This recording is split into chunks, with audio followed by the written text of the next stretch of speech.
আক্রমণে through ball বাড়িয়ে দেওয়া হয়েছে সাগরিকা গোলকিপারকে বিট করে গেছেন ওপেন নেট সাগরিকা প্লেসিং বাংলাদেশের লিড অষ্টম।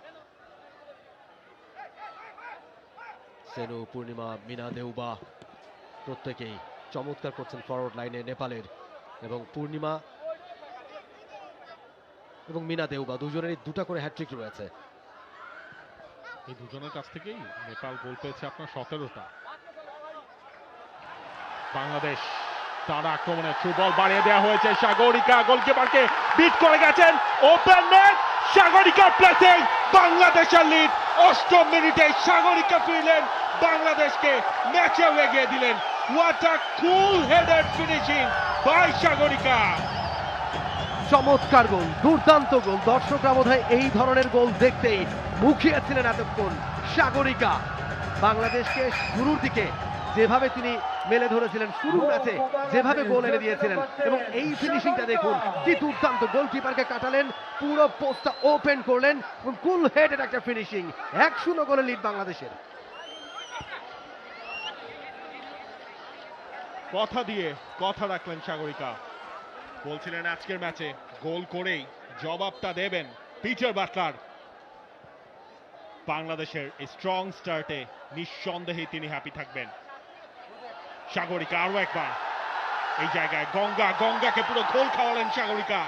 সাগরিকা জায়গা বানাচ্ছেন, দিয়েছেন লেফটে, মুনকি রয়েছেন সেখানে। শান্তিমার দিকে বলটা ছাড়বেন কিনা, শান্তিমার্দি ঢুকে পড়েছেন পেনাল্টি এরিয়ায়, পেনাল্টি এরিয়ার ভেতর তিনজন, তবে এইবারে কাটব্যাকটা সেটা সেনু তার কাছে চলে গিয়েছে।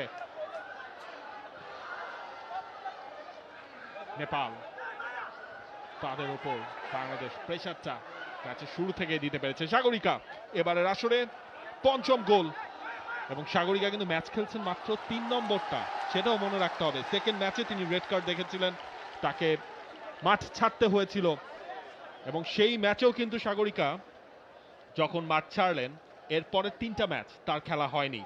নেপাল বাংলাদেশের যে ম্যাচটা, সেই ম্যাচেও সাগরিকার একটা গোল ছিল, শিখা তিনি করেছিলেন আরেকটা গোল। বাংলাদেশ যে ম্যাচে নেপালকে 2 গোলে হারায়, এবং নেপালের স্টার্টিং লাইন আপেও কিন্তু সিমরান তিনি আজকে ফিরেছেন। সেই সিমরান এবং সাগরিকার মধ্যেই মেইনলি ঝামেলাটা হয়েছিল, তারও আসলে 3 ম্যাচ খেলা হয়নি। দুজনেই শাস্তি কাটিয়ে ফিরেছেন। এবং আরেকটা ইনফরমেশন নাবিল খান, সেটা হচ্ছে যে বাংলাদেশের হয়ে সাফের এই আসরে এর আগে সর্বোচ্চ গোল ছিল স্বপ্নার, সিরাজ জাহান স্বপ্না, তিনি করেছিলেন 8 গোল। দেখা যাক আজকের এই ম্যাচে সাগরিকা তাকে ছুঁয়ে ফেলতে কিংবা তাকে পেরিয়ে যেতে পারেন কিনা। তবে এই মুহূর্তে নেপালের একটা অ্যাটাক, চমৎকার ক্লিয়ারেন্স,